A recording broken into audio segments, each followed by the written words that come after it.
afternoon, everyone. I'd like to call the meeting to order and welcome everyone in attendance. The committee has under consideration the estimates of the Ministry of Assisted Living and Social Services for the fiscal year ended March 31st, 2027. I'd ask that we go around the table and have members introduce themselves for the record. Minister, please introduce the officials who are joining you at the table. My name is Jackie Lovely. I'm the MLA for the Camrose constituency and chair of the committee. We'll start to my right. Nolan Dick, MLA for Grand Prairie. Jennifer Johnson, MLA for Lacombe Panoka. Tara Sawyer, MLA for the outstanding constituency of Old Didsbury Three Hills. Good afternoon, everyone. Brandon Lunty, MLA for Leduc, Beaumont. Afternoon. Jason Nixon, Minister of Assisted Living and Social Services and the MLA for Rimbey Rocky Mount House Sundry. On my far left is Marika Giesen, who is our Acting Minister of Financial Services. To my left is my Deputy Minister, Dennis Cooley. On my right is Assistant Deputy Minister Sonia Johnson, who's our Senior Financial Officer. And beside her is David Williams, Assistant Deputy Minister of Housing. I'm Kyle Kozowski, the MLA for Sherwood Park. Good afternoon. I'm Nicole Goring, the MLA for Edmonton Castle Downs and the Deputy Chair of this committee. Marie Renaud, St. Albert. Good afternoon. Janice Irwin, Edmonton Highlands, Norwood. Good afternoon, everyone. I'm Rob Miyashiro, MLA for Lethbridge West. Good afternoon. Sharif Haji, MLA for Edmonton Decor. Thank you, everyone. I'd like to note that there is no one joining us remotely today. To review the following substitutions, for the record, Honorable Ms. Armstrong-Hominick will be substituting for Mr. Singh until 4:15. Mr. Dick will be substituting for Mr. Getson until 5:15. A few housekeeping items to address before we turn to the business at hand. Please note that microphones are operated by Hansard staff. Committee proceedings are live streamed on the internet and broadcast on Alberta Assembly TV. The audio-visual stream and transcript of meetings can be accessed via the Legislative Assembly website. Members participating remotely are encouraged to turn your camera on while speaking. However, there's no one joining us that route. Please set your cell phones and other devices to silent for the duration of the meeting. Finally, I'd note that a request was received to have American Sign Language interpretation services available for this meeting. I'm pleased to advise that we will provide ASL interpretation services for our meeting this afternoon. Honorable members, the main estimates for the Ministry of Assisted Living and Social Services shall be considered for a total of 6 hours. For the record, I would note that the Standing Committee on Families and Communities has already completed 3 hours of the 6 hours of debate. As we enter our 4th hour of debate, I will remind everyone that the speaking rotation for these meetings is provided for Understanding Order 59.016, and we are now at the point in the rotation where speaking times are limited to a maximum of 5 minutes for both the member and the ministry. These speaking times may be combined for a maximum of 10 minutes. Please remember to advise the chair at the beginning of your rotation if you wish to combine your time with the ministers. Members are reminded that they may not share any unused portion of their 5 minutes with another member. With the concurrence of the committee, I will call a 5-minute break near the midpoint of the meeting. However, the 3-hour clock will continue to run. Does anyone object to having a 5-minute break today? All right, we shall proceed with one. When we adjourned this morning, we were 3 minutes and 20 seconds into the exchange between Mrs. Sawyer and the minister. I now invite Member Sawyer to complete the remaining time in this rotation. You have 6 minutes and 4 seconds, member. Thank you, Madam Chair. If I may, through you, just because it was an interruption, I'd like to highlight what we were discussing for the benefit of anyone joining us. It was with respect to the asset management, key objective 1.3 under outcome 1, describing the work underway to enhance a long-term maintenance and renewal strategy for affordable housing properties owned by the Alberta Social Housing Corporation. And page 115 of the fiscal plan showing $52 million invested in capital maintenance and renewal. So just to go back to where I was, I have just a couple more questions if I may. How does the ministry prioritize projects to keep as many units online as possible? And could the minister speak to how the ministry is strengthening asset management practices, including work under the capital strategy and improvements that help extend the life of housing assets and reduce downtime for units? Thanks, Madam Chair, to the member for the question. The Alberta Social Housing Corporation applies a structured and policy-aligned prioritization process to allocate limited capital maintenance and rural dollars across its housing portfolio. This process ensures that capital maintenance for projects are selected consistently and supported by clear evidence-based rationales. I'm happy actually to let the Assistant Deputy Minister, because he's up here on housing, quickly talk about how they manage that process if he would like. Thank you, Minister, and thank you, Member through the Chair, for the question. So we do have a prioritization process that goes through, and we look at the conditions of the assets, prioritizing health and safety first and foremost in terms of the prioritization. We also then look at other factors. Once we're done, we make a giant list of about the 3,000 requests that we get every year and prioritize them out. We also have to take into consideration things such as building load, because there are lived-in residences, so we have to be cognizant of that so we're not disrupting life for individuals living in there. But we do prioritize based on life and safety and maintaining units on board so that we can have every available unit ready to go. Sorry.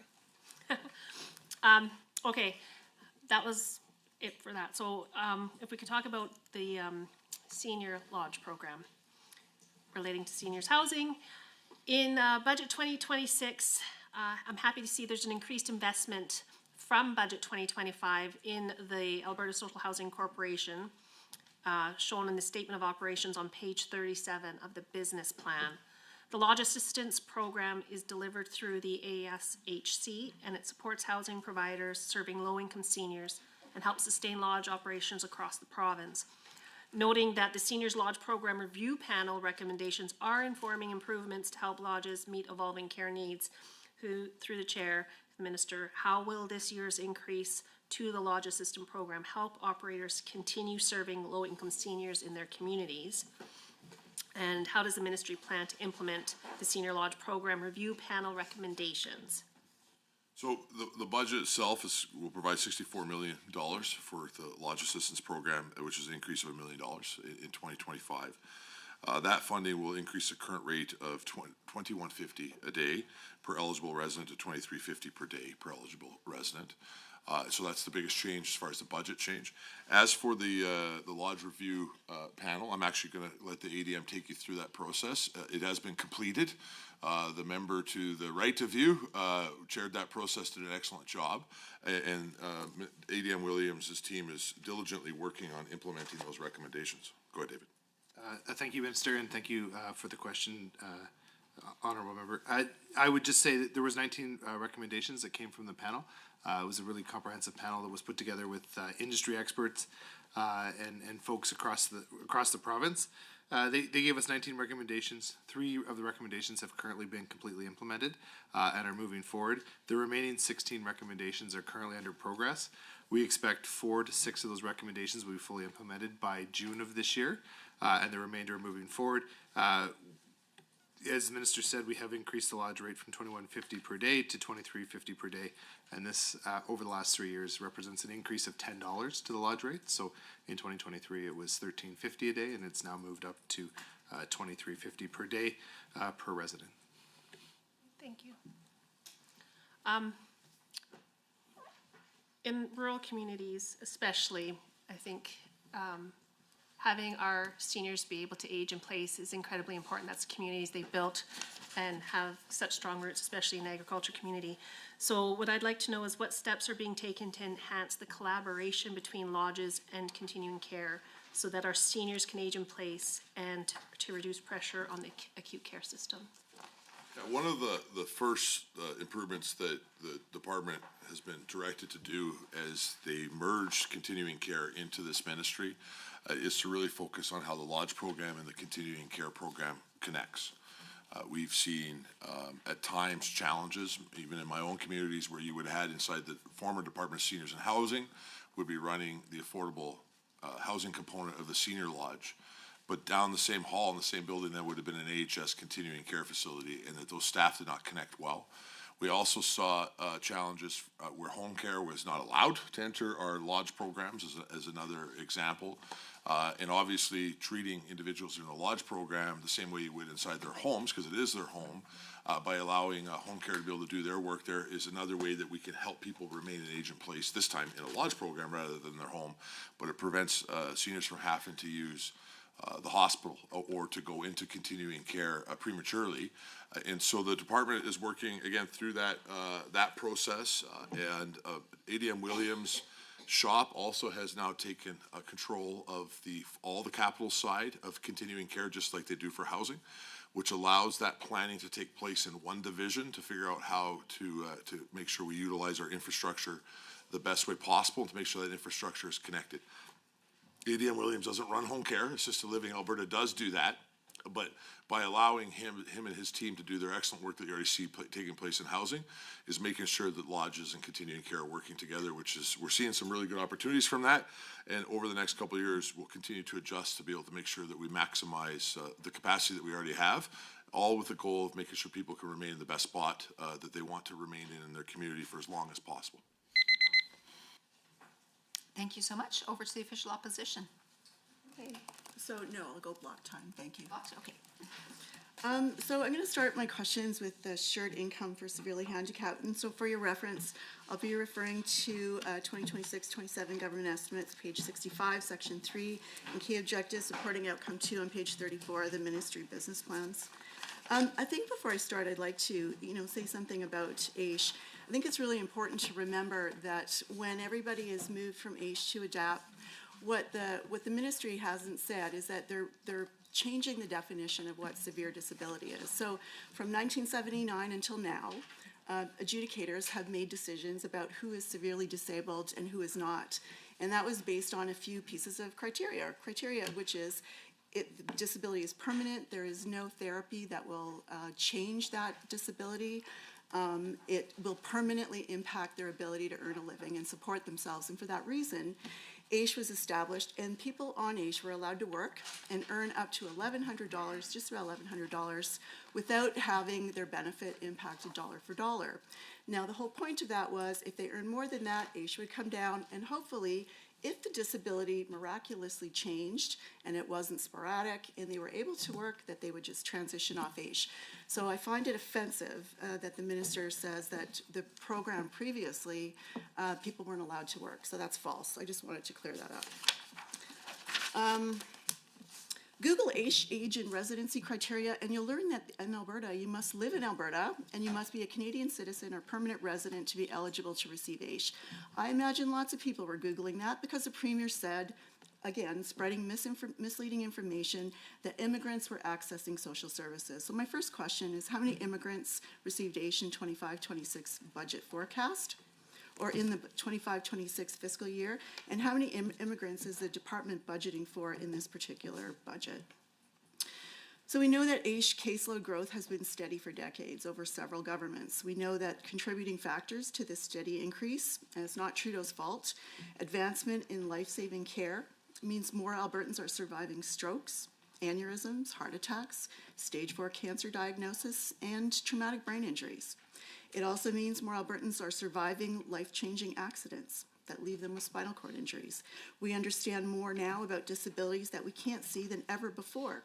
Subsequently, the number of people needing financial support has increased. So it's important to set the record straight that this increase is not because of immigration, it's because things are changing, the things that I've just listed. So my next question, on average, how many AISH recipients die in a fiscal year?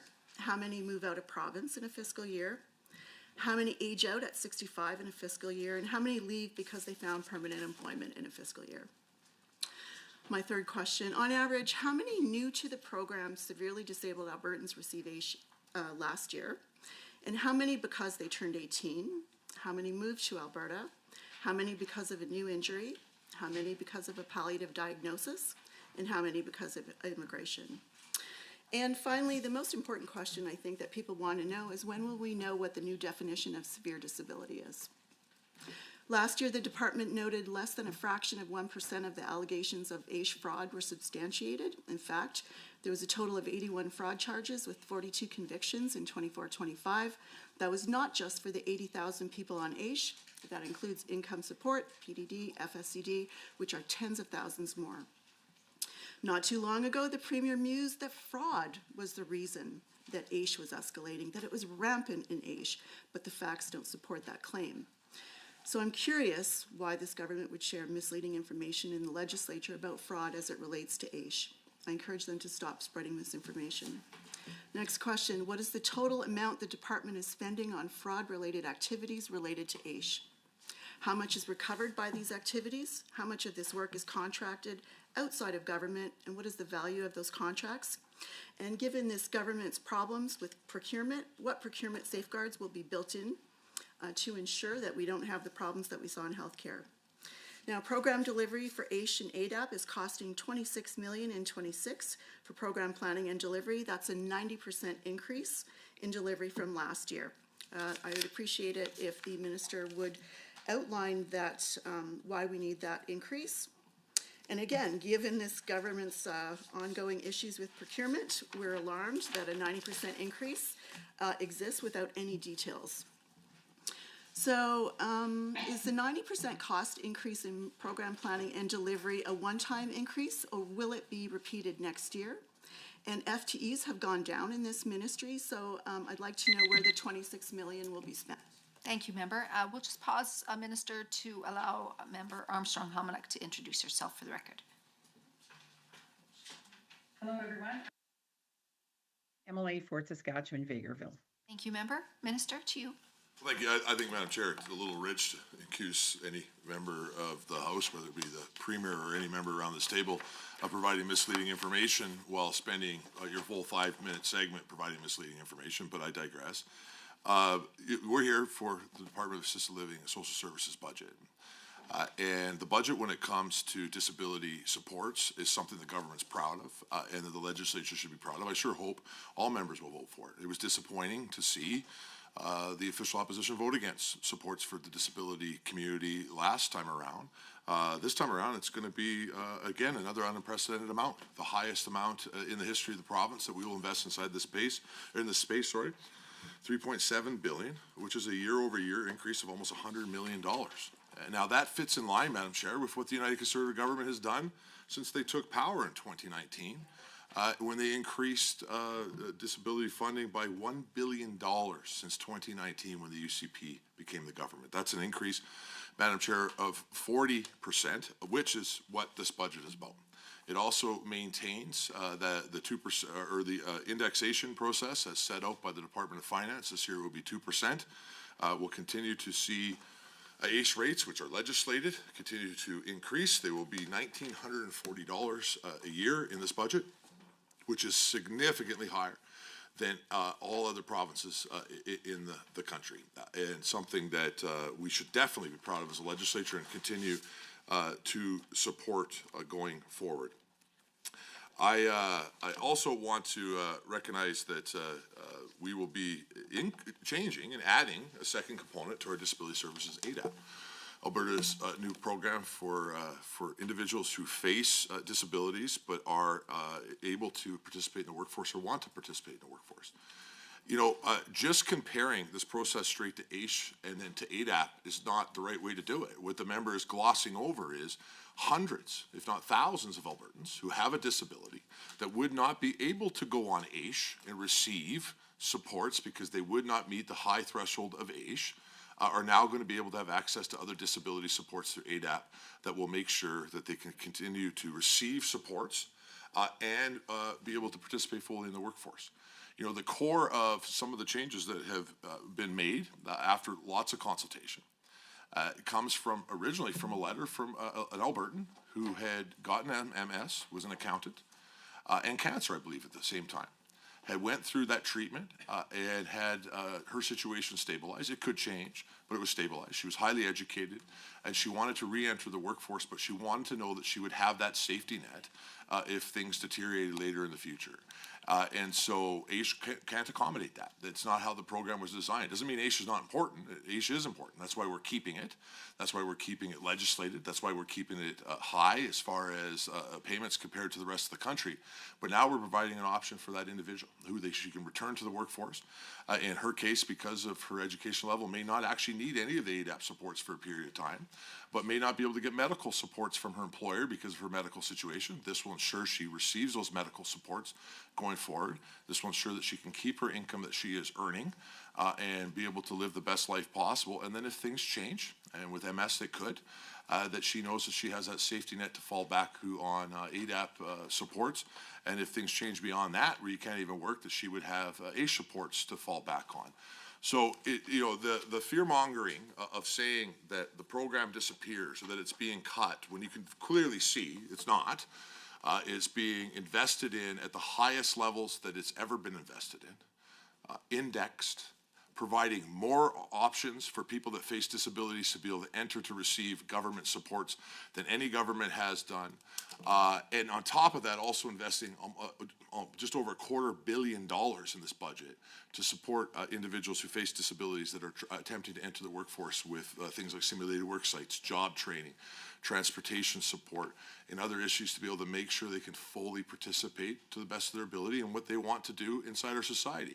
That's something all of us should support. We should be proud of that as a legislature. We should be proud of our province, that we lead the way in the country when it comes to this space.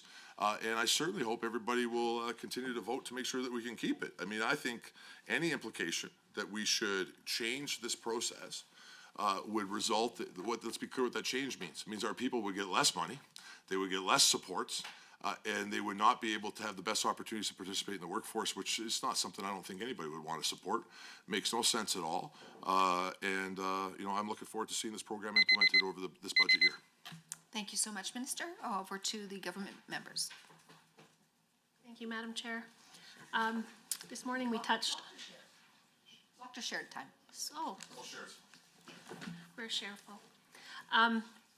So, through Madam Chair, we were touching on homeless shelters this morning, but I want to take a moment. I have some of my own questions because I want to be able to allow you to provide some insight into the good work your ministry has been doing.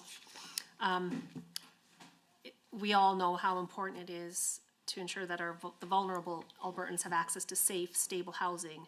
It's fundamental to building strong and healthy communities across the province. We know that housing insecurity and homelessness can have far-reaching impacts on individuals, families, not to mention community well-being, particularly during periods of economic pressure and population growth. On page 65 of the government estimates, line 5 on homelessness and housing supports shows an investment of nearly $227 million in 26-27, which is important to note is an increase of more than $6 million from budget 2025. So kudos to the ministry. Can the minister please share how this increased investment will support vulnerable Albertans access safe, warm shelter and other critical supports? Yeah, no, thank you for the question, Madam Chair, to the member. She is right. This budget 2026 is going to invest $227 million specifically in combating homelessness. Affordable housing and other supports are on top of that, but this is specifically focused in that area. First, this investment, the increased investment that we've made over the last several fiscal years, and I do appreciate the member pointing out that despite what you hear from the official opposition, the line item clearly does not have a cut in it. It has an increase in it, but the largest portion of that is continuing with our commitment and our investment in 24-hour-a-day, 7-day-a-week shelter spaces. I also want to emphasize another thing that you'll hear often from the official opposition, it's false as well, is that somehow those spaces are only at night. I think the word bed is what causes some of that confusion for them. The way we fund homeless shelters is we identify how many spaces that we would need in it, obviously for sleeping spaces. But when shelters, I know I used to run one, in the daytime, we don't kick everybody out of the shelter. The contract and the agreement is that they must remain open 24 hours, 7 days a week. And in the daytime, you may have some people sleeping. You also may have some people eating. You may have some people participating in other social services supports that may be taking place inside the shelter. But again, you must be open 24 hours a day, 7 days a week, something that only our government has done. Honourable Member, and I know you're proud of it. We also are continuing to look now how we will increase other resources beyond just Edmonton and Calgary, which have had a predominant amount of homelessness resources, rightly so. They have the largest population of homeless individuals as part of large cities, but we continue to see challenges growing in our mid-sized cities, places like Red Deer, Medicine Hat, Lethbridge, where we have been increasing through this budget and continue to increase in this budget spending inside that space. And one of the biggest areas is the creativity that we've done around partnerships, particularly with Indigenous communities. I'm very proud of that over the last couple of years. Obviously in Edmonton, the work that the Enoch is doing with us with their shelter, but if you go down to Lethbridge, We've built the entire system of emergency shelter with the Blood Department of Health, who are just doing exceptional work there. And so our job was to make sure that we can get them the resources and empower them to do that work. And they're just taking it absolutely to the next level. I want to assure you their shelters meet the standards. They're clean, they're beautiful, and they're really going out of their way to be able to make sure to care for those individuals. Thank you, Minister. Because you addressed some of the cities, and of course I'm a rural MLA, so what I'd love if you could answer for me is what is the government doing through Budget 2026 to address rural homelessness in the province, and how can a rural community experiencing homelessness access support or funding from the provincial government? Yeah, rural comes with a different set of challenges where we can't use the same tools that we do in a larger city. First is that one is the scale is not there, which is good news. And second is that communities don't respond to the same tools very well. We saw this in Wetaskiwin, which has a very serious challenge when it comes to homelessness, where, frankly, you can ask the former mayor, it became a real major political issue inside that community, how to be able to structure that process. And so as we get more and more rural, we look at different types of tools that we can partner with other organizations that are in the community that already have infrastructure that are in place to make sure that they have the resources. Warming centers are common use in places like one of my towns, Rocky Mountain House. That's the tool that works very well for that community. And we have been supporting the organizations in that process. The department is also playing with this concept of rural navigation to try to take the things that we've learned from the navigation centers in Calgary and Edmonton and expand them into rural areas in different ways. And obviously we're not going to go to Olds and build the same level of navigation center. The numbers would not justify it, would not make sense. But we've been working closely with the RCMP, local municipalities and other areas to look at ways that we can do surge capacity, mobile capacity. When you see things like OD rates being up or increased homelessness, certain things that are taking place in the community. We just did some trial runs on this in Wetaskiwin in partnership with the RCMP that saw some real exciting results for the community, and the department's going to continue to look at how we expand that. We also are really looking at Red Deer and Lethbridge in particular, that would see and help us in a lot of the rural communities, including your riding, that have help with some of the impact that's taking place in surrounding communities. And, we'll have our new provider of the Red Deer shelter. I mentioned the work that we've been doing with the Blood Department of Health in Lethbridge to be able to make sure that we can increase that capacity.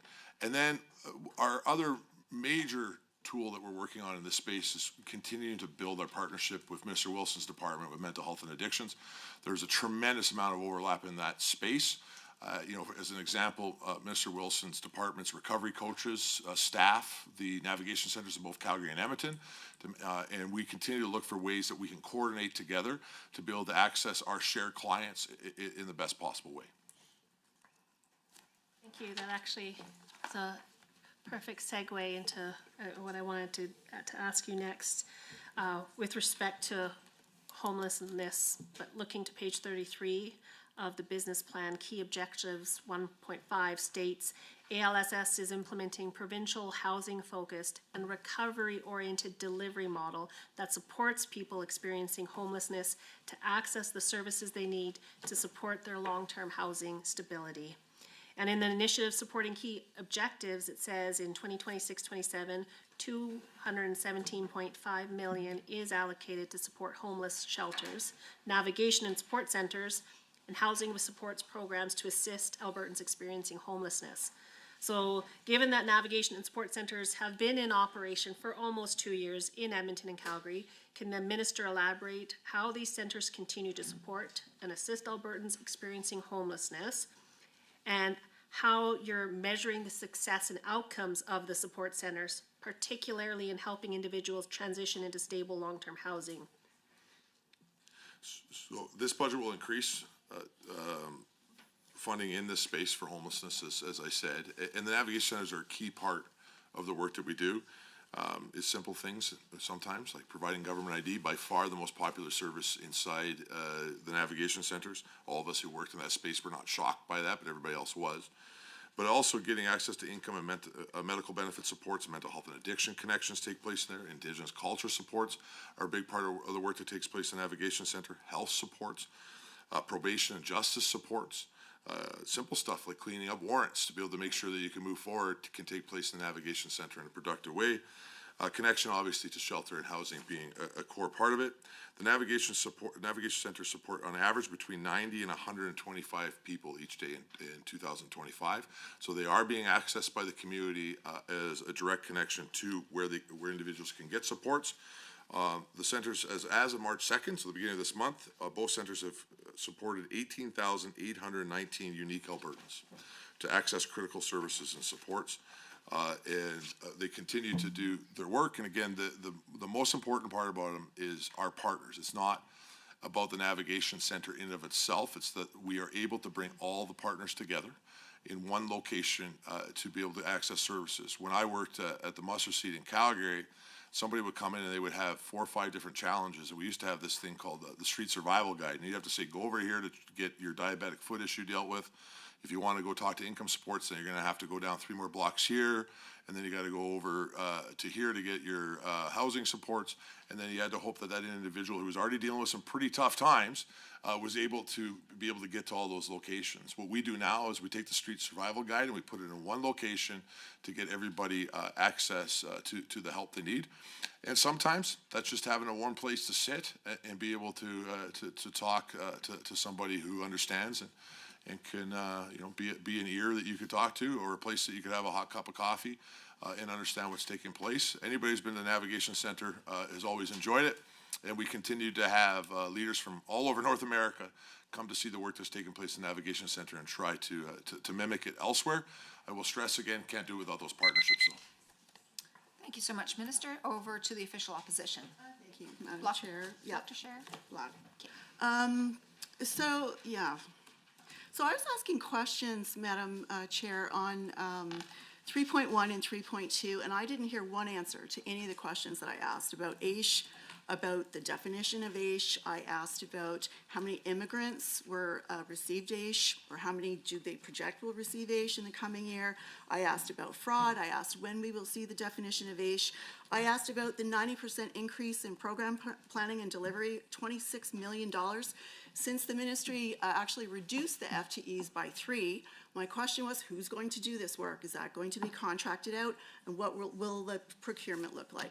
0 answers. Okay, so let's move on. Canada Disability Benefit.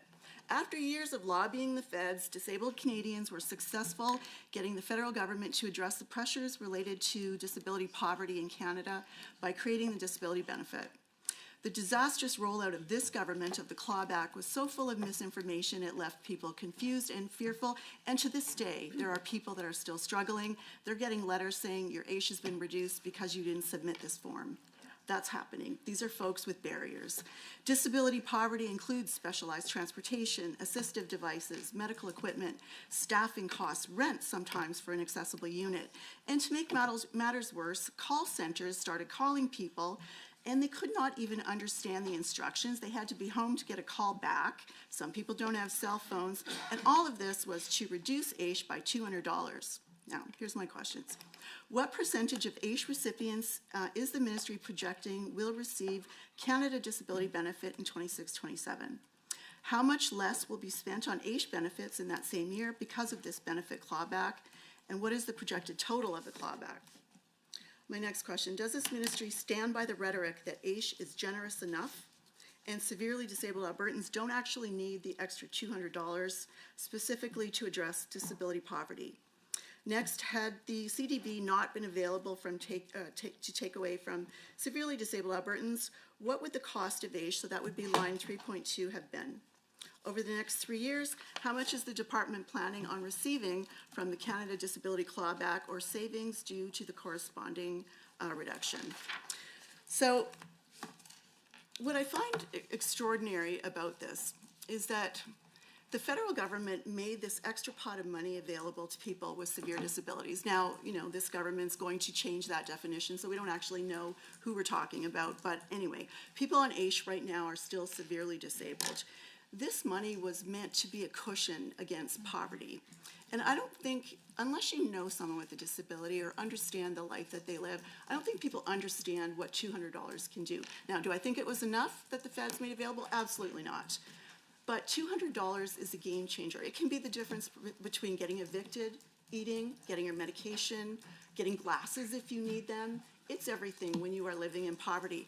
And for this government to stand up, the leader of this government to stand up and say, people on AISH don't need an extra $200 because AISH is generous enough. That's just, it's sickening. The entitlement is just sickening. And disabled Albertans see you, all of you, for what you're doing. So I'm going to go back to my questions because I'm guessing that the minister didn't actually hear them, and so I'm going to repeat them. So I would like to know, we would like to know, what percentage of AISH recipients is the ministry projecting will be receiving Canada Disability Benefit in 26 and 27? And I would really like to know, why is it this government believes that the people with severe disabilities do not deserve the extra $200? Now, I'm kind of wary about moving on because this minister doesn't seem to be able to keep track of the questions. We just get rhetoric, but it is what it is. So I'm going to start my next line of questioning, and that's about the appeal secretariat. That is line 1.5. Now, the appeals panel in 26-27 budget estimate indicates an increase of $3.7 million, or 92% increase to appeal panels. Now, we know over the last few years, this government was informed of barriers within the appeal system and how to fix them. I would like to hear about that. Any improvements that the department has made to improve accessibility in the appeal secretariat. So here's my question. Which social service and social benefit program will be covered by this adjudicated body in budget 26-27? What is the total number of appeal hearings in the last fiscal and the projected number for this fiscal? Of the aggregate projected number, how many will be for AISH, or how many are you anticipating for AISH? How many for income support? And if you have any breakdowns for FSCD, PDD, or the seniors benefit. Thank you so much, member. That's your time. Now over to the minister. Well, Madam Chair, if the honourable member wants to have a policy debate, she's going to get a policy debate. And so I would suggest if she wants to see more answers to her questions, that she spends a little bit less time attacking and making things up about the government that have to then be corrected by myself as the minister, and more specific questions we'll be happy to answer. I do want to, I doubt that will happen though. I do want to focus on the accusation that staffing is being decreased in AISH specifically. I don't know where the honourable member is coming up with that, but it's increased by 107% for program delivery in AISH right now in this budget. And so again, just making things up to make things up doesn't happen. I want to circle back to the last block really quick on fraud. There was 275 concluded investigations into a fraud issue associated with AISH in the last fiscal year. Is that what this is, Marika? Or was it the year before? Last fiscal year. 109 charges were a result of those investigations, both criminal and or regulatory, and 41 convictions to date. The department continues to do significant fraud work to make sure that our programs are not being abused and that we can continue to make sure those resources get to who needs them and make sure we're getting the best value that we can for our investment. And most importantly, the money's getting to who needs them, not to people who are committing fraud. And I would suggest, Madam Chair, that to imply that the government should not do fraud investigations on programs that are $1 billion plus or bigger would be not very smart, and certainly not something that I would encourage. I want to talk about this definition issue. Both people that are on AISH or ADAP going forward have severe disabilities. There is no disconnect on that issue. You're entering the government to receive supports because of your disability. You have to go through a medical process to make sure that you're assessed and that you have a disability. The difference between AISH and ADAP going forward is this. AISH is severe disability that permanently prevents employment. ADAP will be severe disability that sustainably impacts employment. And both of those issues require different solutions. It doesn't mean that anybody in either of those circumstances doesn't need support. In fact, we're saying the opposite. They do need support. And one of the real challenges with AISH, that again has been glossed over by the official opposition, is there is a lot of people that face disabilities that could not get onto AISH because they did not meet that definition. And by ADAP coming forward, it's going to give others opportunities who could not get onto AISH to be able to receive some level of support for the work that they're doing. Now, the member keeps talking about the fact that the government says they have the most generous supports, and that's somehow a bad thing. I think the fact that Alberta has the highest supports in the country is something we should be proud of. I don't understand why she would not be proud of that.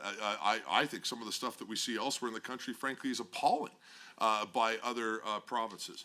You know, we pay on $690 per month higher than Manitoba, $532 per month higher than Ontario, $711 per month higher than Saskatchewan, and $456 per month higher than BC, all for their equivalent programs, none of which, by the way, have anything like ADAP.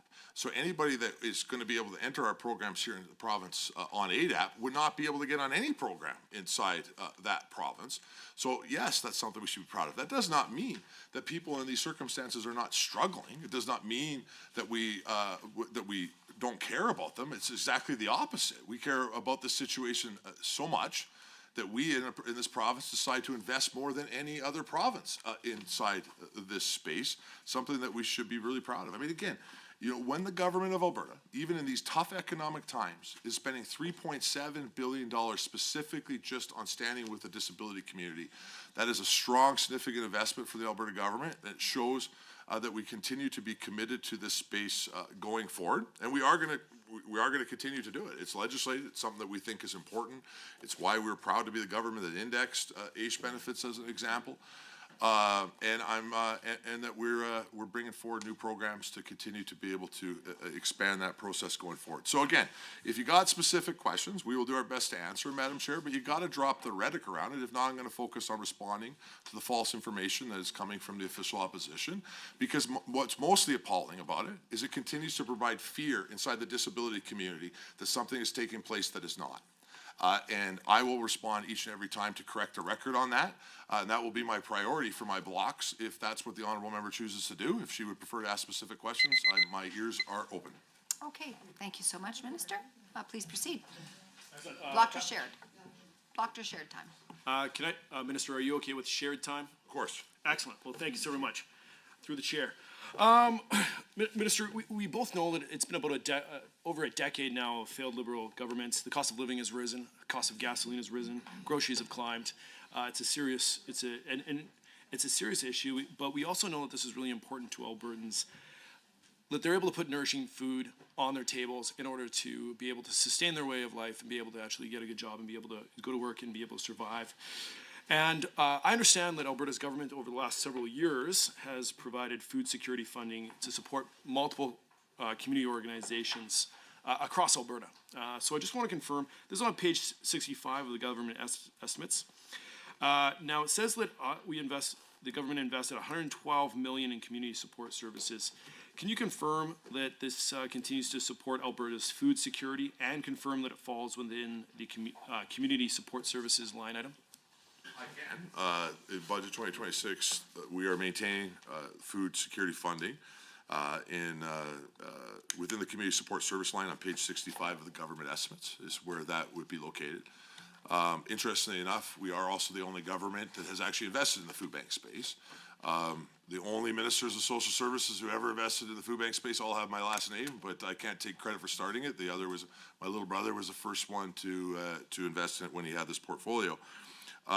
We have taken that money and tried to, as much as possible, partner with organizations like Alberta Food Banks and others and really try to focus on capacity building as a part of that to be able to make sure we could help expand capacity of different food banks so they could be able to do their job better in the community. We've also made sure some of that money was focused on things like ethnic food in other areas where traditional food banks were not being able to get full access to it.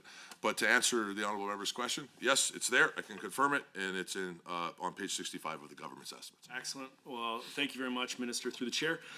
Minister, can you just expand upon any metrics that demonstrate the impact of Alberta's food security program? I think we have an organization in my community of Grand Prairie that's received some funding, and it's been successful so far, and I would love to continue to see that. But I do just want to hear any metrics that you have on how we can continue to see that expansion and what you're looking for. Yeah, we work closely again with Food Banks Alberta and their 112 members that are working all across the province, including in everybody's community that is around this table right now. Some of the things that we're looking at is the ability for them to be able to compound our investment to be able to get more food out to communities. From July 2024 to September 2025, Food Bank Alberta distributed over 3,800,720 pounds of food, valued at more than $13 million to food banks all across the province. Last year, Food Banks Alberta supported 9 member food banks with $100,000 in grants for emergency operating expenses, as another example. And these grants obviously continue to make sure that those food banks can do their important work inside the community. We really value that relationship and try to empower Food Bank Alberta and their people not to do give them the resources they need to do the job. It's not the department's job to run food banks. It's the department's job to try to support those who are running food banks. Thanks, Minister, and through the chair. So, Minister, Alberta's a big place. There's multiple communities that there's no just. It's not just a rural problem. It's not just an urban problem. It's across Alberta. Many communities are struggling with this. So, can you expand just upon how you're ensuring that the food security funding is reaching the correct communities that are needing it? So with our investment, we prioritize rural communities. At the advice of both Food Banks Alberta and the large food banks, Calgary and Edmonton, who need support, they do very important work, often have access to other supports, including donated food. They can go to the football games, they will be able to get access to a larger amount of donations through that process. And so a lot of what we do with the department money is try to make sure that we're getting to other places that may not have access to as many of those resources, or to focus on other type of food banks, again, like a certain type of ethnic food that may be needed in other portions of the province that may not get that same type of food that they may need that's culturally appropriate inside traditional food banks.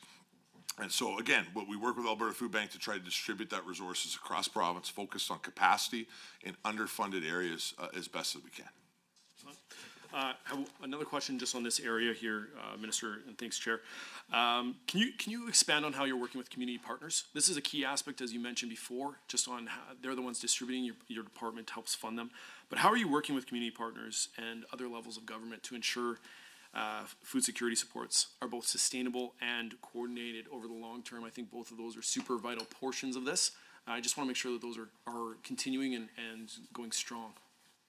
So again, a lot of focus on capacity itself, different type of pilot projects that food banks in portions of the province may not want to try without us helping with a little bit of the risk, and if they can get established, then we can move on to somewhere else. Infrastructure upgrades, that's what I would mean by capacity building. I know in Rimbey, as an example, there were grants done to be able to make sure they could bring a different type of refrigeration that they may need for that food bank, and that has a much bigger long-term impact for the work that the food bank is doing in this space. I know the ministry is also investing in supports for things like regional meetings and webinar focus groups to share information, share fundraising techniques, different things that are taking place within the food sector in general, or food bank sector in general across the province. Appreciate that, Minister. I'm going to switch. I'm going to hit on a different topic here that I think we often hear about, but it isn't always front and center. Once again, still on page 65, 6.3, it shows 16.4 million is invested in family and community safety. So in prior years, Minister, my understanding is that this was included the service dog program, and service dogs are pretty important for people with our community partners and those people. So with visible and non-visible disabilities, epilepsy, PTSD, diabetes, mobility limitations. There's quite a list of help that can be offered through these service dogs, and so I understand there's a more need all the time for this to support individuals, and also the benefits and increased quality of life that these service dogs provide is significant. And so just can you confirm the budget allocation to the service dog program, and also elaborate on the value that you see on this program as well? Yeah, I can, and every ADM that I have in my division all wants a service dog program. It's really important. I've had the privilege of having 2 ministries that involve dogs, environment, and we have dogs chasing zebra mussels, and then over here we have service dogs. And it's pretty extraordinary what these dogs can do and their impact to Albertans who need them. Budget 2026 provides $400,000 in funding for the service dog grant program. That program, what it does is ensures access to qualified service dogs, so people with disabilities have the opportunity to ultimately use that dog to help get a job or go to school or access services or participate in their community. Qualified service dogs support people with a variety of disabilities, as the member alluded to. These range from mobility issues, autism, sensory impairment, such as hearing and, of course, vision, and post-traumatic stress and operational stress injuries. As of January 31st, 2026, since the service dog qualification regulation came into effect in 2018, 836 ID cards have been issued to qualified service dogs, which include 372 owner-trained dogs and 464 dogs that have been produced by qualified organizations. In 25-26, the service dog program certified 131 new service dogs in Alberta, and year over year, the service dog program certifies between 100 and 200 new service dogs a year. Thanks for the stats, Minister. Now, one of the key aspects of this program, I understand too as well, is that the organizations play a significant role. Can you expand just on how those organizations themselves, what their role is, and then also what the process is on receiving a dog too as well? I don't know, and I'm actually kind of curious on this one. There are 15 qualified service providers located in the province. We don't train dogs, you're correct. 12 are working on the minister's qualified list, and then 3 assisted dog international schools with locations in the province. One of these schools also has International Guide Dog Federation accreditation. Under Alberta's Service Dog Act and Service Dog Qualification Regulations, organizations listed on the Government of Alberta's qualified list may train, they may produce, or assess service dogs for public access and eligibility. I don't think we have enough time to bring the ADM up, but she'd be quite happy to talk with you about the process of getting dogs. It comes from a variety of different processes. I mean, the Lions, for example, are a major fundraiser to be able to help make sure that people get dogs.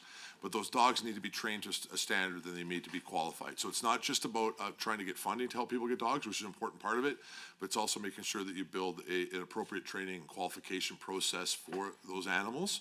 To one, make sure that they can provide the service that the individual needs, and then obviously there's a whole bunch of overlap safety issues and stuff because of where service dogs can go, and we got to make sure that standards and the training is up to snuff. Appreciate all that, Minister, and thanks for the answers. That's our time, member. Back over to the official opposition, blocked or shared. Please proceed. So going back to the last few questions I asked, again, no answers, not even one. So my questions are very specific, relate to line 3.2.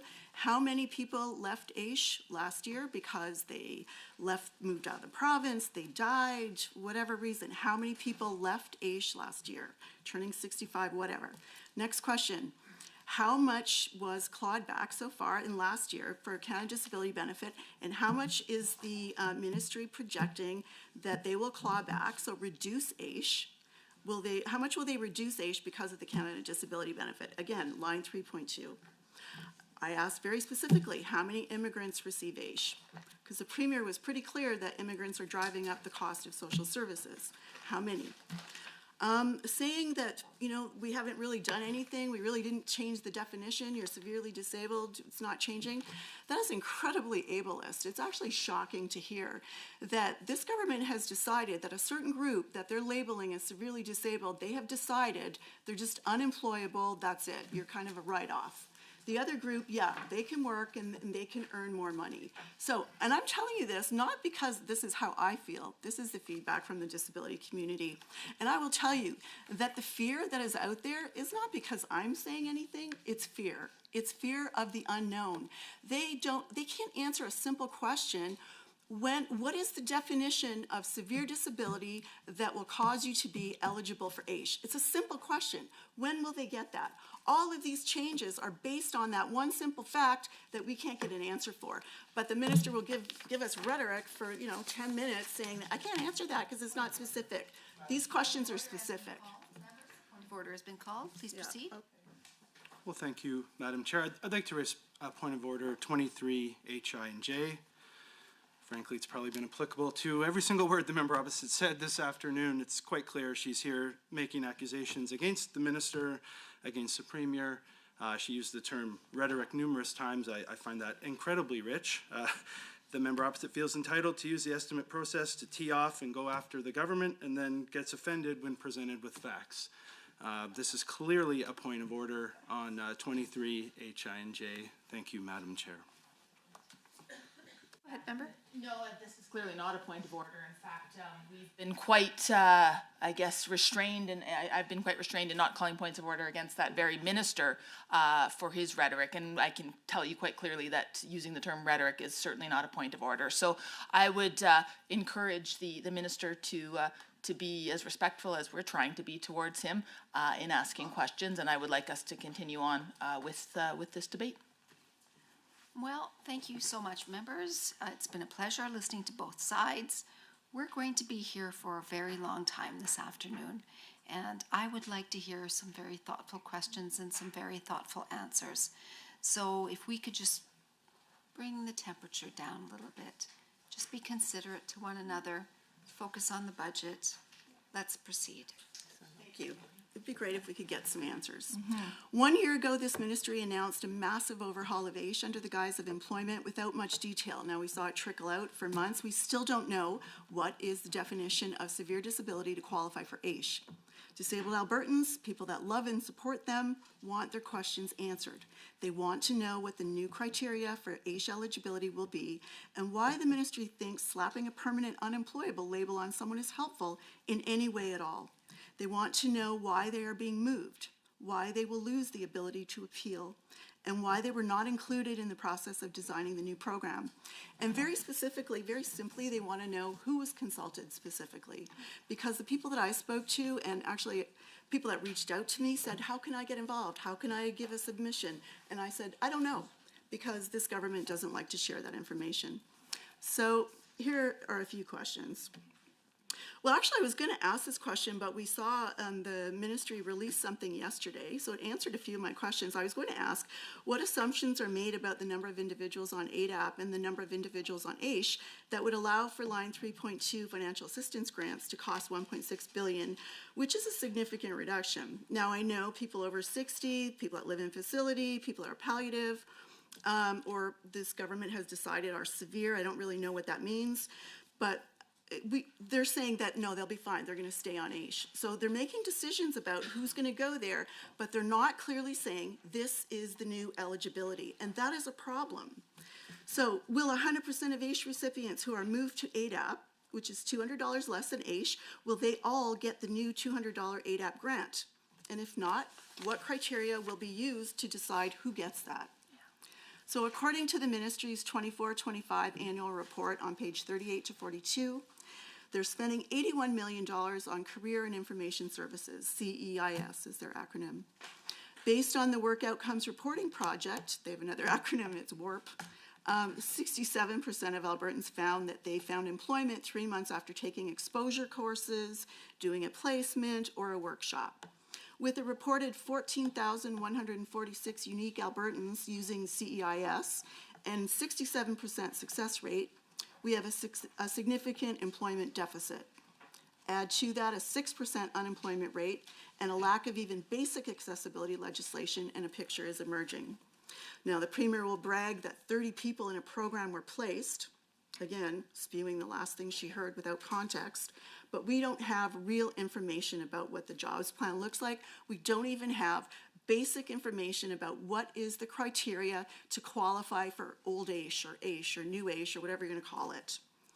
Now, the other budget estimate lines that include some sort of employment support did not receive a significant increase, so we're left believing that a $62 million investment in job readiness and training will be sufficient to help tens of thousands of severely disabled Albertans currently on AISH. This is really lack of realistic planning. Thank you so much, member. That's our time. We'll head over to the minister now for his response. Madam Chair, for a few moments there, I thought we might get some questions to that segment that didn't turn into a policy debate, not a budget debate, and the honourable member insulting many members of the legislature, but, well, I was wrong. You know, I did find it ironic, though, and I do think that it's important that we respond to this, the ableist comment, which is deeply offensive and highly inappropriate. But it's also ironic coming from a member in a party that are fighting against a program being implemented that is dedicated to helping disability people enter the workforce. I mean, I know some members around this table are nodding their head trying to square that round hole, but You get that with the NDP. I mean, to come into this process and make comments like that and then ask for your questions to get answered is quite bizarre because, again, we have to spend our time refuting the inappropriate and wrong things that the member is saying. I will try to answer a couple of the questions, but again, I will encourage the member if she would drop the policy debate and actually get talking about the budget. What is before you right now, Madam Chair, isn't a policy debate about ADAP. What is before you is the budget of the Department of Assisted Living and Social Services, one of the highest budgets in the province, who is getting ready to spend $3.7 billion supporting the disability community. The line item which increases by $92 million, all part of a line item that has increased by $1 billion or 38% since 2019. That's what the budget is. And if you'd like to ask questions about that, happy to answer them. This government is going to continue to invest, and that's what this budget does, heavily into disability supports to support the disability community in our province. Any accusation that ADAP has not been consulted on is also outrageous. There have been town halls held by the minister, town halls held by the department. There's been town halls held by the Premier's Council on Disability Services. There's been town halls held by the Disability Advocate, somebody that the honourable member unfortunately referred to, said looked like a hostage, whatever that means. An individual who's disabled in a wheelchair, I don't think we should be talking about how he looks in a disparaging way. It doesn't make any sense.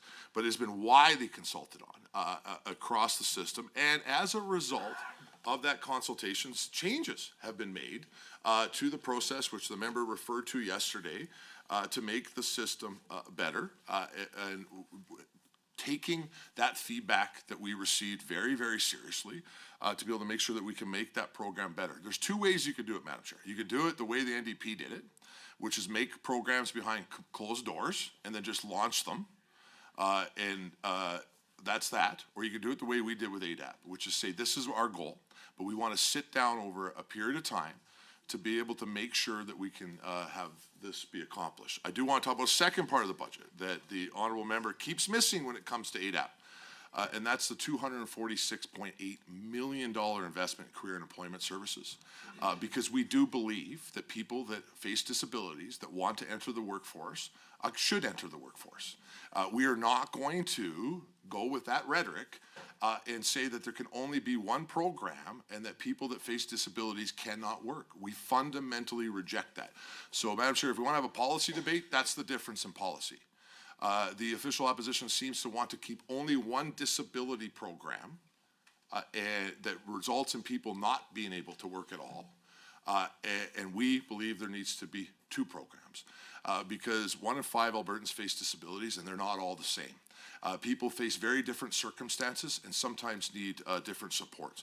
I just find it absolutely stunning that the official opposition would continue to fight against that and use just such inappropriate language like that. But again, Madam Chair, I'm here to defend my budget, and my budget invests $3.7 billion in income supports. So, Madam Chair, I would ask the honourable members why they didn't do that when they were in power. That's what's inside our budget. If they have some specific questions about the budget, not a debate about ADAP policy, we will do our best to answer them if we could figure it out between all of the rhetoric that is coming from the official opposition as they try to debate their individual thoughts and feelings about the policy division of the government. In the meantime, we'll see where these questions go in the future. And we're very, very proud to be the province that pays the highest disability support payments anywhere in the country. And I'm proud of Alberta taxpayers for continuing to prioritize this and invest that level of support in supporting the disability community.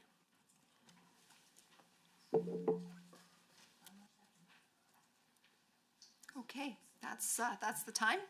Please proceed, member. Blocked or shared? Thank you, Madam Chair. I would like to have shared time with the Minister, if it's okay with Minister.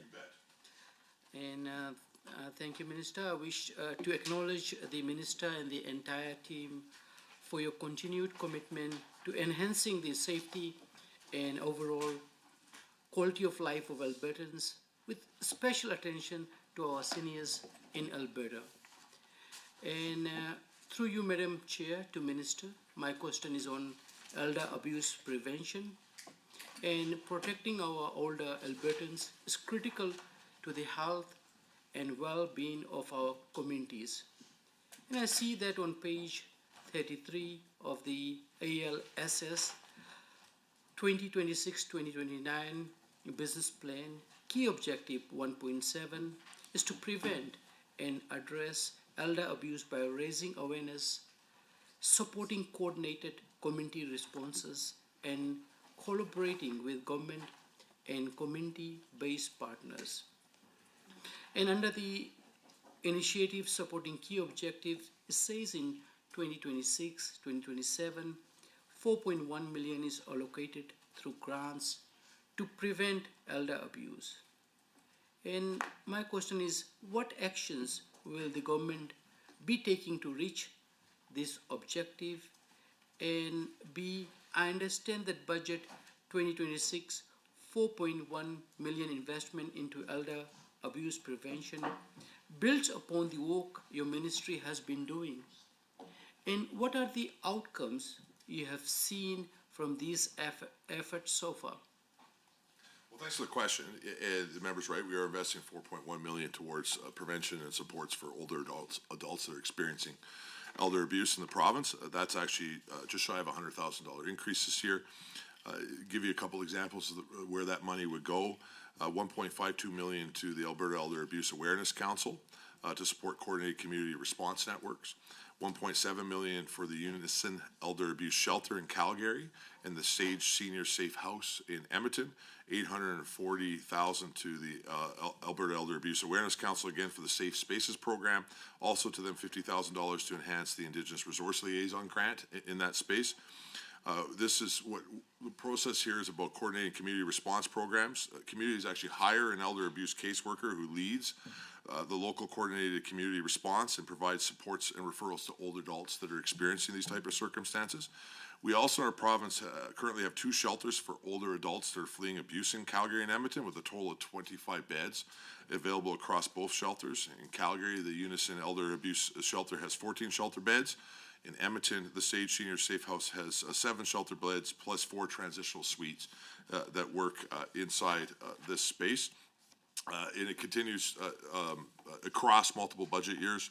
I also think it's been a unique way to use our lodge program to try to help with individuals that are facing elder abuse that would be traditional domestic violence shelters probably would not work for, and so this is able to make sure that we can capitalize on that resource and to be able to keep care of people.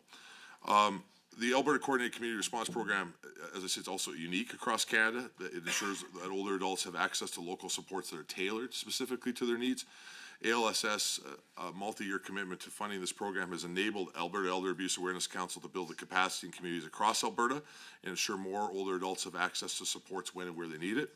Funding in 2025 and 26 allowed councils to expand support from 20 to 25 of these councils in both rural and urban areas across the province. Case managers in these areas worked with over 900 older adults across the province, providing direct services and supports for 5,600 times and more than 2,600 referrals to other services. Survey results for older adults who work with elder abuse cases managers show that the program is making a difference in the lives of older adults. 81% said that the program improved their safety, which is the main goal, obviously, of the program. And Alberta's 2 elder abuse shelters ensure that older adults have a safe place to go when they're fleeing abuse. In the first 3 quarters of 25-26, so the fiscal year that we're in now, these shelters provided emergency housing to 74 clients, including 53 admissions. Shelters worked with over 100 clients through their outreach programs and responded to more than 900 calls for information and support. Thank you, Minister, for the answer.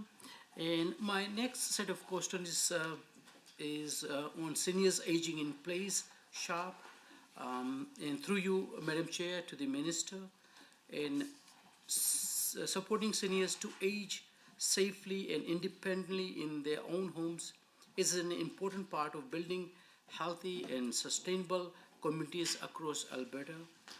Many seniors prefer to remain in their homes as they age, and programs that support home safety and accessibility play a key role in making that possible.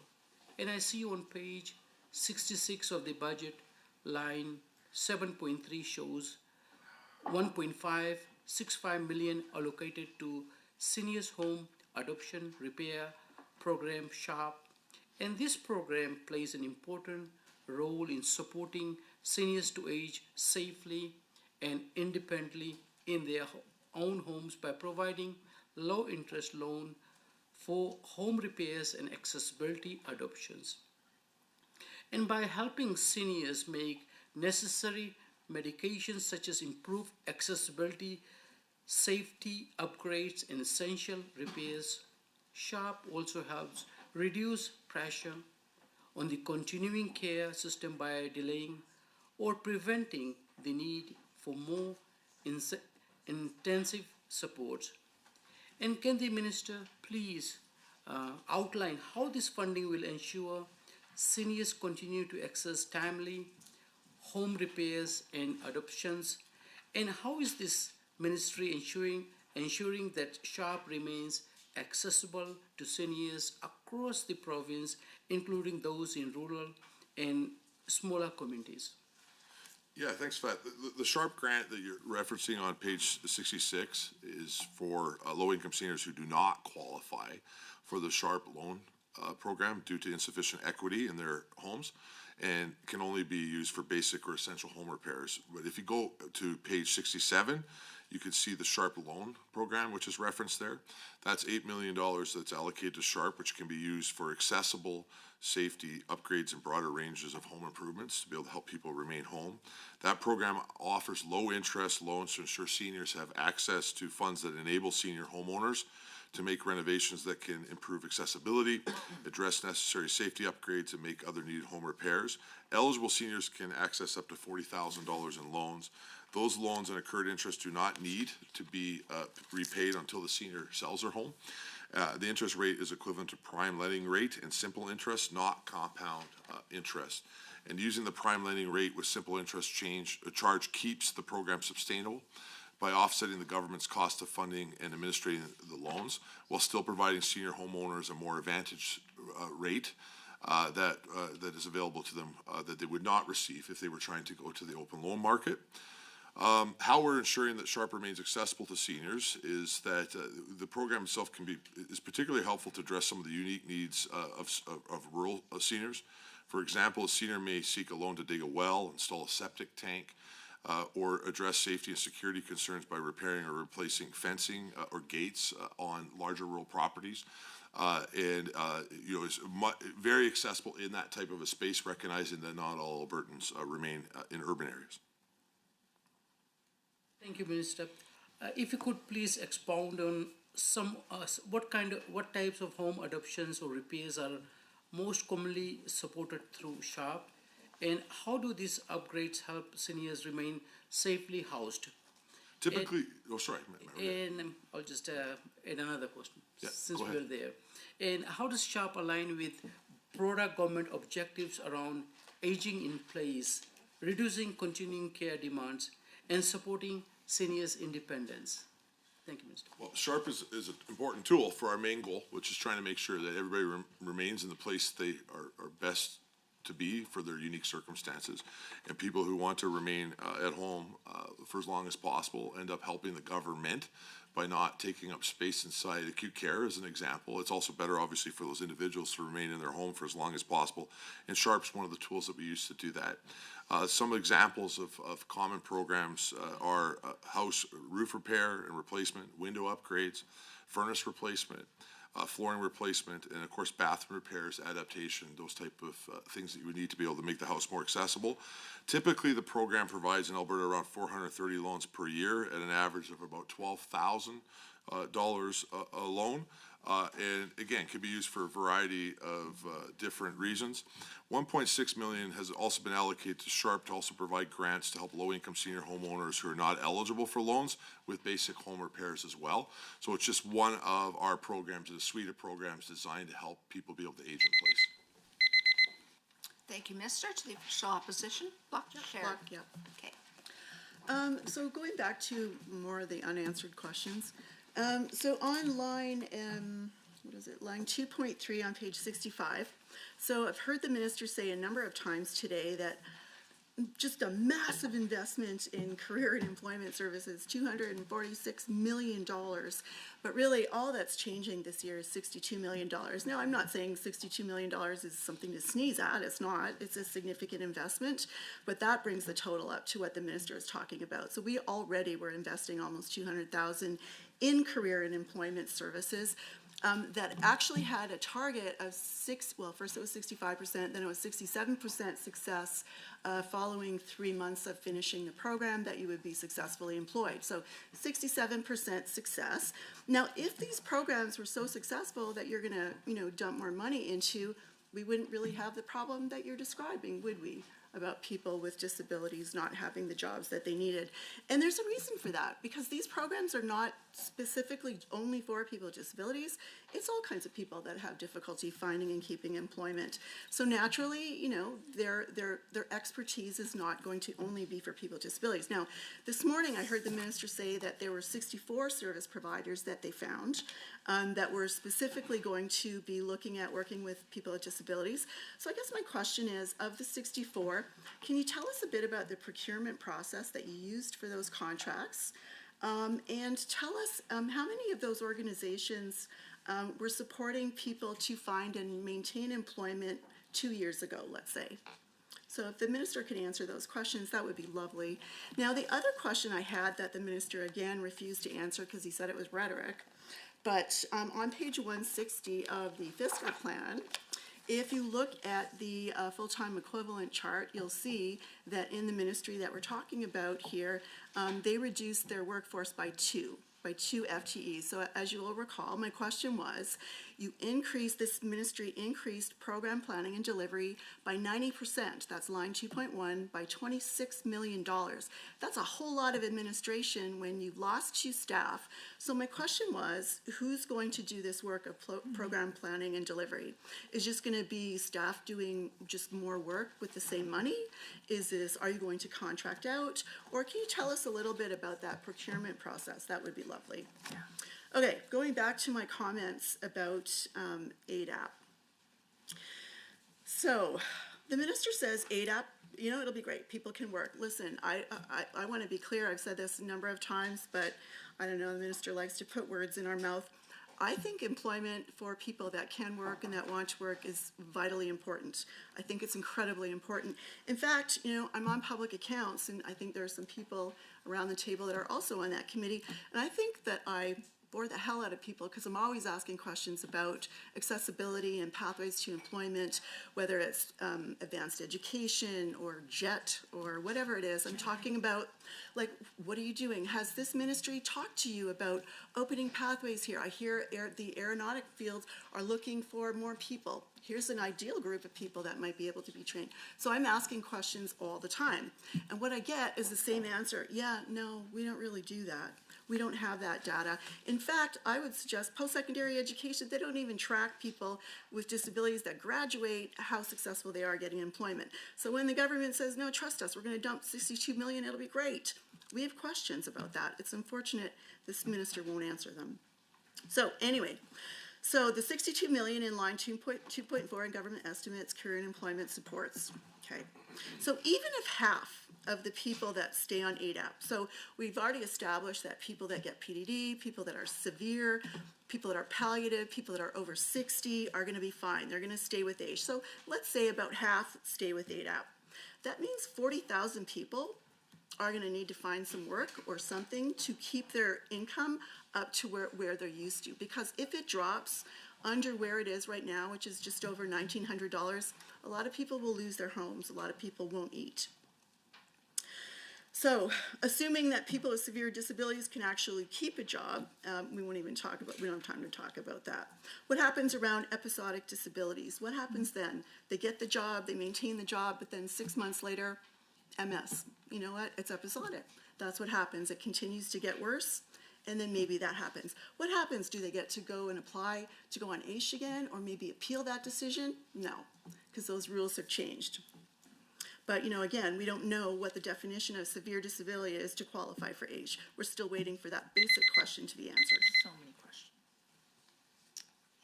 Thank you so much. Member, we'll head over to the minister for his response. First, let's start with the you know you're an NDP MLA when you start calling $60-some million not a very significant investment, or $250 million that the department's in investing in this space. But I digress on that as well, Madam Chair. They are what you have to take into account this year, that increase just in this budget. You have to go to the previous year, where we doubled that investment and have now continued it in this space. And bringing both of those investments together to make sure that we can continue to support those on ADAP. I will have the ADM in a moment focus on the procurement question, but I do want to again go back, Madam Chair, for the committee's sake, just to point out, in my mind, the outrageousness of trying to imply that large amounts of people cannot participate in the workforce. In Alberta, we have the highest employment rate for disabilities within the entire country, 53%. Something we should be proud of. Alberta has the highest hourly earning rate for employed persons with disabilities, 33.60 an hour. The reality is that individuals with disabilities can participate in the workforce. Not all of them can, which is why we have AISH, but many can. And unfortunately, underneath the NDP and other governments, before the existence of ADAP, those individuals would not receive any supports. This is actually expanding beyond AISH, something the honourable member continues to forget about. There will be individuals now who are going to be able to receive ADAP that would have come for help when they got disability underneath the NDP government and got no help. This will expand disability supports pretty significantly inside this space. Just before I go to the ADM on the procurement process, I also just want to emphasize what will happen if